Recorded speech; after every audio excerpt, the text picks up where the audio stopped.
मैं थोड़े से शब्दों में अपनी गवाही आपके सामने रखना चाहता हूँ। मैं जानता हूँ आप सभी लोग परमेश्वर के चुने हुए हैं। प्रभु ने आप सभी को आशीषित किया है, बचाया है और आपके जीवन में गवाही है। लेकिन मैं भी अपनी गवाही से प्रभु को महिमा देना चाहता हूँ। हालेलुया। सुनना चाहेंगे आप? मेरा नाम मार्क त्रिभुवन है और मैं मुंबई में पला बड़ा हूँ। मेरा जन्म मुंबई का है। मेरे मम्मी पापा मसीह परिवार से आते हैं और मेरा जन्म ही मसीह परिवार में हुआ। तो बचपन से मेरे पापा स्ट्रिक्ट होने की वजह से, आर्मी में थे, तो स्ट्रिक्ट होने की वजह से काफ़ी डिसिप्लिन और रूल्स एंड रेगुलेशंस के साथ मेरी परवरिश हुई, है ना। और बचपन से ही मुझे चर्च की आदत है, प्रार्थना करने की आदत है, वचन पढ़ने की आदत है। और हमेशा आप ही की तरह मैं भी ऐसे पहले लाइन में बैठा करता था। आमीन। और मुझे चर्च जाने का बहुत उत्साह होता था, बहुत शौक होता था, बहुत आनंद आता था। मुझे गीत गाने का आनंद आता था, बाइबल पढ़ने का। और ये सब मेरी मम्मी और पापा की वजह से हुआ। हालेलुया। बचपन से ही मुझे वचन की सीख मिली। प्रार्थना में मैं आगे बढ़ता गया और धीरे धीरे करके मैं कीबोर्ड बजाने लगा। वो जो कॉन्गो नहीं आता, आप देखे, ट्रिपल, वो भी मैंने बजाना शुरू किया। और धीरे धीरे मुझे बहुत अच्छा लगता था म्यूजिक बजाना। मेरे पापा भी बजाते हैं। तो ऐसे करके मैं आगे बढ़ता गया, स्कूल में बढ़ता गया, पढ़ाई में भी बहुत अच्छा था। लेकिन एक समय के बाद ऐसा एहसास होने लगा कि मेरे घर वाले जो है रूल्स एंड रेगुलेशंस बहुत ज़्यादा हो गए, है कि नहीं। ये मत करो, वो मत करो, दोस्तों के साथ मत जाओ, खेलने मत जाओ, ऐसा मत करो, वैसा मत करो, ये मत करो, वो मत करो। तो मुझे थोड़ी परेशानी होने लगी। मैं कहने लगा क्यों ना जाओ, है कि नहीं। हुआ होगा आप लोगों के साथ भी, क्यों ना जाओ, ये मेरे माँ बाप अच्छे नहीं है, यहाँ नहीं भेजते, वहाँ नहीं भेजते। जब देखो मुझे प्रार्थना में लेके जाते, मुझे खेलना है। जब देखो मुझे मीटिंग के लिए लेके जाते, मुझे पिकनिक नहीं भेजते, कुछ नहीं करने देते। मेरे लाइफ में कोई एंजॉयमेंट ही नहीं है। सिर्फ प्रार्थना जाओ, सिर्फ बाइबल पढ़ो, सिर्फ प्रार्थना करो, बस यही है। गर्मियों की छुट्टी में लोग कहाँ कहाँ जाते हैं, मनाली जाते हैं, गोवा जाते हैं, केरला जाते हैं। मुझे एक पास्टर के घर भेज दिया जाता था। एक पास्टर के घर भेज दिया जाता था, एक एक महीना में उनके पास रहता था। हालेलुया। और वो पास्टर भी प्रभु के बहुत अभिषिक्त और आशीषित दास थे। सुबह सुबह 3 बजे उठा देते थे, चलो प्रार्थना करनी है, चलो बाइबल पढ़ना है। सुबह 3 बजे, 12 बजे तो मैं सोया हूं। परेशानी होने लगी थोड़ी सी, ये क्या जिंदगी है, मुझे नहीं अच्छा लगता था। थोड़ी सी घुटन सी महसूस होती है। फिर धीरे धीरे जैसे मैं बड़ा हो गया, मेरे दोस्त बन गए। और ये मुकाम जो होता है जिंदगी में, सबसे खतरनाक मुकाम होता है, जब आपके दोस्त बनने लग जाए। तो कुछ मेरे दोस्त बन गए जिन्होंने मुझे 7वीं में सिगरेट पीना सिखाया। जब मैं 7वीं में था, 7th में, मैंने सिगरेट पीना शुरू किया ऐसी। और धीरे धीरे मैंने देखा कि मेरे दोस्त मुझे किसी भी बात के लिए मना नहीं करते। घर पे सारी चीजों के लिए मना करते, दोस्त कभी नहीं मना करते। कितने अच्छे हैं, है कि नहीं। दोस्त कभी भी मना नहीं करते। और मैं उनके साथ बहुत मजे करता था। और जैसे जैसे मैं बढ़ता गया, एक क्लास से दूसरी क्लास, 7वीं 8वीं 9वीं 10वीं तक आने लगा, तो मेरी हालत थोड़ी बिगड़ती गई। दोस्ती बढ़ने लगी, परमेश्वर से दूर होता गया। संडे को मैं वर्शिप करता था, कीबोर्ड बजाता था। जैसी चर्च से बाहर आ जाए, दोस्त, और फिर उसके बाद सिगरेट पियो, फिर शराब पियो, और धीरे धीरे करके ड्रग्स की भी आदत लग गई। और जब मैं 10वीं में था, तब मुझे ड्रग्स की आदत लग गई। बहुत अच्छा लगता था मुझे जब मेरे साथ 8-10 लोग घूमते थे मुंबई के सड़कों पे। आप जानते हैं मुंबई शहर, वहाँ पर बड़े बड़े लोगों से दोस्ती होना बहुत बड़ी बात मानी जाती है, और मेरे दोस्त भी होते थे सारे गुंडे और लफंगे, जिनके साथ रहकर मुझे ऐसा लगता था कि ये मुझे किसी भी हालात से बचा लेंगे, मुझे छुड़ा लेंगे, मेरे लिए लड़ लेंगे ये लोग, है कि नहीं। एक होता है कि ये मेरे साथ है, ये भाई मेरे साथ है। मुंबई में भाई लोग होते हैं, यहाँ पर पता नहीं, मुंबई के भाई लोग होते हैं। ये मेरे साथ है, ये मुझे बचा लेगा, मुझे कुछ नहीं होगा। जब भी मेरी किसी से लड़ाई होगी ये सब मेरे साथ खड़े होंगे। तो इनसे मेरी दोस्ती बढ़ने लग गई, और धीरे धीरे मुझे रियलाइज हुआ कि ये जो मेरे दोस्त है ये कोई मामूली दोस्त नहीं है, बहुत पहुंचे हुए हैं। हर हफ्ते किसी की खबर आ रही है, इसने इसको मार दिया, उसने उसको मार दिया, और मैं तो रोज इनके साथ उठता बैठता हूं। आज इसको जेल में डाल दिया, आज इसको तड़ी पार कर दिया। ऐसी जिंदगी जी रहा हूं मंडे टू सैटरडे, और संडे का सुबह का जो 3 घंटा है वो मैं बहुत पवित्र बन के आराधना करके कीबोर्ड बजा के। अगर आप मुझे संडे को देखोगे आप यकीन नहीं करोगे आप वही मंडे वाला मार्क है, और अगर आप मंडे को देखोगे तो यकीन नहीं करोगे ये वही है जो आराधना करता है। हालेलुया। वो ढोलकी की तरह डबल हो गया था मैं, यहां से भी यहां से भी। Praise the Lord. और धीरे धीरे करके ये ड्रग्स की आदत मुझे खाने लगी। आमीन। एक बार जब हम नशे में थे तो हमने बहुत ज़्यादा नशा कर ली, और एक समय ऐसा आ गया कि मुझे जो है वो ड्रग्स उसका असर नहीं होता था, मुझे नशा नहीं होती थी। तो उसके लिए दूसरे तरीके हम ढूंढते थे कि इसको और एनहांस करने के लिए, इसको बढ़ाने के लिए हम और क्या किया जाए। तो कोई शराब पी रहा है, तो कोई और ड्रग्स ले रहा है, तो कोई कुछ और कर रहा है। तो मेरे एक दोस्त था, उसने अपने पॉकेट में से एक टैबलेट का पैकेट निकाला, पता नहीं कहाँ से लाया था, उसमें से 2 गोलियां ली, उसने खा ली। दोपहर का समय था, उसने खा ली और वो ऐसे लेट गया। हम अपने घर चले गए, रात को फिर आए, देखे तो वो लेटा हुआ है। तो हमने कहा दोपहर को उठा होगा, सो के वापस कुछ पी के वापस सो गया होगा। फिर हम घर चले गए, दूसरे दिन सुबह हम आए तो देखा तो फिर भी लेटा हुआ है। तो हमने आजू बाजू वाले से पूछा ये क्या हुआ है। कह रहा है भैया ये कल से उठा ही नहीं है, शाम हो गई उठा नहीं है। 2 दिन तक वो लड़का वही पड़ा था। और तब परमेश्वर की आत्मा ने मुझसे बात करना शुरू किया कि ये गलत है, ये सही नहीं है। और मुझे मन में ऐसा एक डर सा पैदा हो गया कि मुझे यहां तक नहीं जाना है, ये लेवल का नशा मुझे नहीं करना है। 2-2, 3-3 दिन तक पड़े रहो, ये अच्छी बात नहीं है। Hallelujah, hallelujah. मैं अपने आप से नफरत करने लगा कि ये मैंने क्या कर दिया। वचन पता है, प्रार्थना पता है, मेरे पापा पास्टर है, घर तक खबर पहुंच जाती थी आपके बेटे को आज यहाँ देखा, आपके बेटे को वहां देखा, इसके साथ देखा, उसके साथ देखा। बहुत परेशान होते थे मेरे माँ बाप, मुझे बहुत मारते थे, बहुत मारते थे। हर दूसरे तीसरे दिन मेरी पिटाई होती थी, और ऐसी वैसी नहीं, तबीयत से होती थी, जबरदस्त। तो मैं अपने आप से नफरत करने लगा कि ये मैं क्या कर बैठा हूं, इसको मैं कैसे सुधारूं। लेकिन एक बात है, जो बचपन से मेरे माँ बाप ने मुझे आदत लगाई चर्च जाने की, कलीसिया में आने की, वचन पढ़ने की, प्रार्थना करने की, पहले अच्छा नहीं लगता था, लेकिन वही वचन मुझसे बात करने लगा। वही वचन पवित्र आत्मा मुझे याद दिलाने लगा। वही वचन ने मुझे बताया कि जो तू कर रहा है वो गलत कर रहा है। हालेलुया।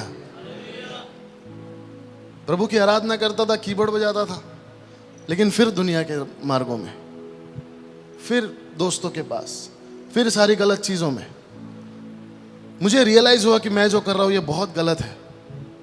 आप लोगों को भी होता है कभी कभी, जब आप गलती कर देते हैं तो हमको रियलाइज होता है कि हमने जो किया वो गलत किया, और वो पवित्र आत्मा होता है। पवित्र आत्मा हमें बताता है कि आप जो कर रहे हैं वो गलत कर रहे हैं। और वही पवित्र आत्मा ने मेरे जीवन में काम करना शुरू किया। मैंने कहा प्रभु मुझे बदलना है, मैं सुधरना चाहता हूँ। और उस समय मैंने निर्णय लिया और 3 महीने तक मैं घर से बाहर नहीं निकला। मैं 3 महीने तक अपने घर में बैठा करता था और 3 महीने में मेरे दोस्त छूट गए। और उस 3 महीने में मुझे पता चला कि मैं कोई एडिक्ट नहीं हूँ किसी चीज़ का। शैतान ने मेरे मन को ऐसे प्रोग्राम कर दिया था कि तुझे ज़रूरत है, तुझे ड्रग्स चाहिए, तुझे ये चाहिए, तुझे वो चाहिए। लेकिन पवित्र आत्मा की सामर्थ्य ने मुझे संभाला और मैं जान गया कि मैं एडिक्ट नहीं हूं। मेरे दोस्त और मेरे नशे आराम से छूट गए। हालेलुया, बहुत आसानी से छूट गए।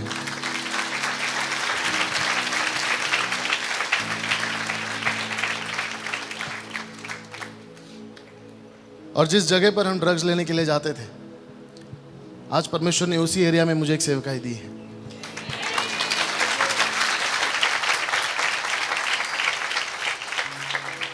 छोटे छोटे बच्चे हैं वहां पर ड्रग्स बेचते हैं, छोटे छोटे बच्चे हैं, और उन बच्चों के बीच प्रभु का कार्य अद्भुत रीति से हो रहा है। हालेलुया।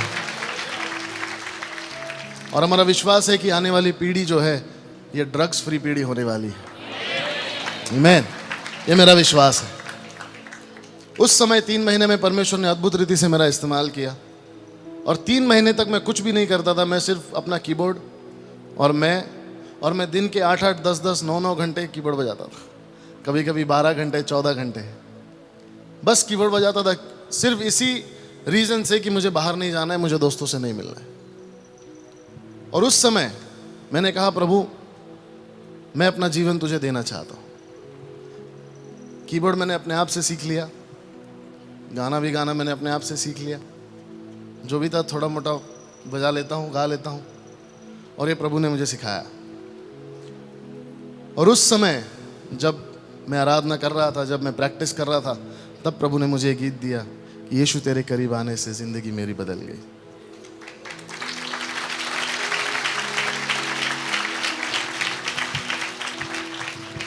और उस गीत ने मेरे जीवन को बदल दिया। हालेलुया। उस गीत के जरिए मैंने परमेश्वर की महिमा की, प्रभु को आदर दिया।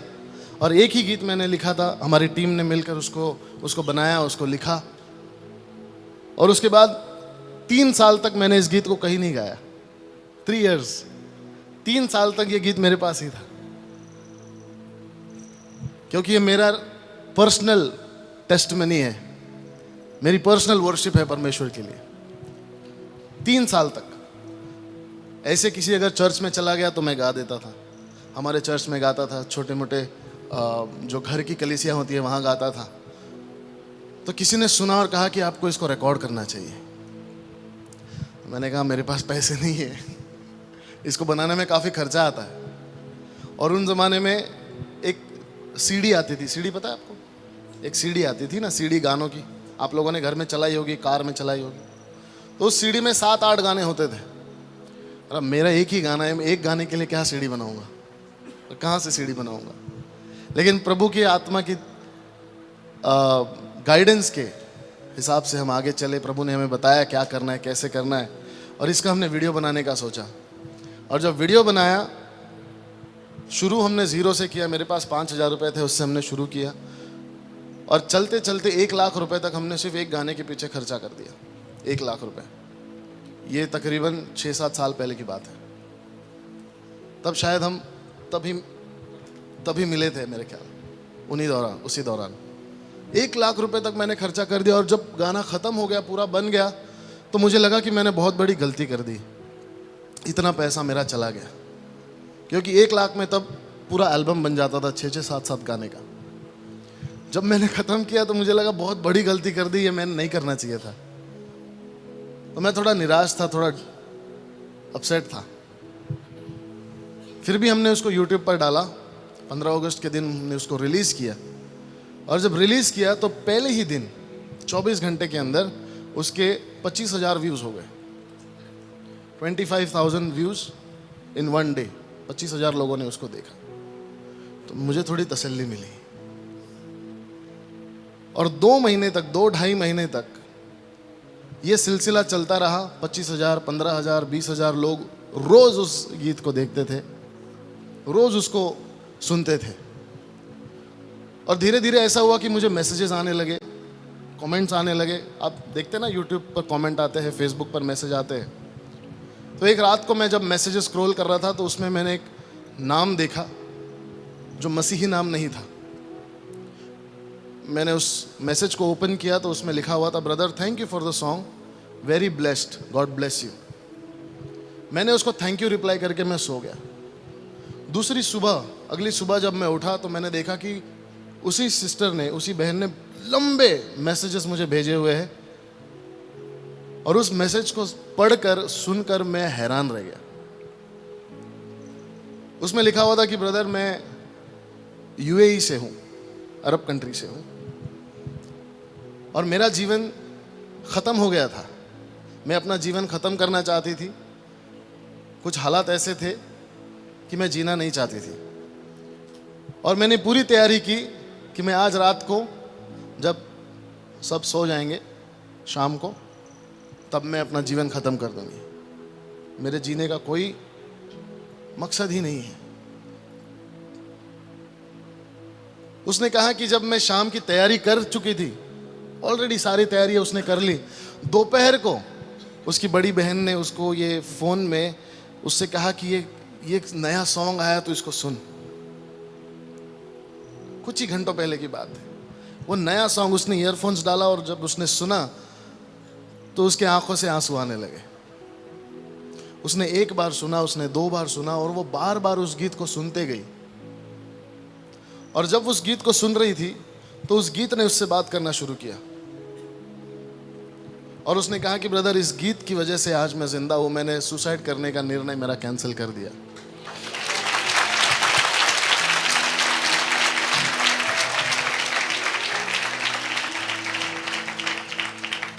वो मैसेजेस आज भी मेरे पास है। और उसने कहा कि मैं अपना जीवन प्रभु को दूंगी। मैं अपने जीवन का अंत नहीं करूंगी, मैं जीवन प्रभु को दूंगी। उस समय मैंने प्रभु के पास जाकर मैंने क्षमा मांगी कि प्रभु मैं कुड़कुड़ाया, मैं अपसेट हो गया, मैं निराश हो गया कि मैंने इतने सारे पैसे गंवा दिए। लेकिन प्रभु अगर इस गीत की वजह से एक आत्मा भी तेरे पास आता है तो ये मेरे लिए बहुत आनंद की बात है।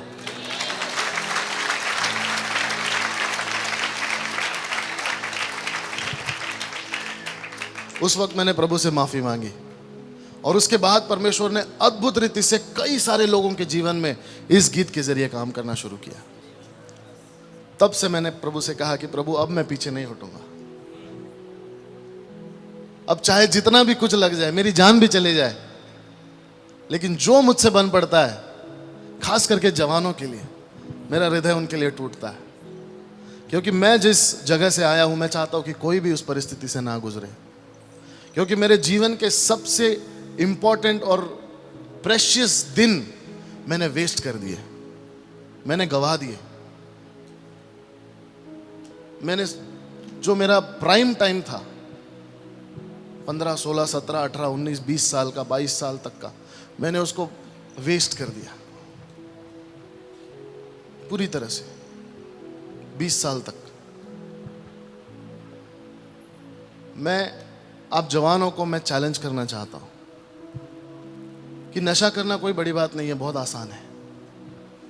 रिलेशनशिप में रहना कोई बड़ी बात नहीं है, बहुत आसान है।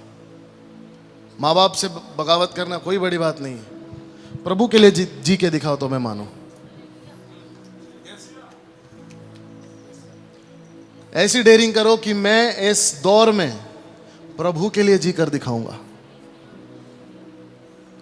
हम जवानों को एक ट्रेंड बनाना है कि इस पाप के संसार में मुझे प्रभु के लिए जीना है। Hallelujah, hallelujah.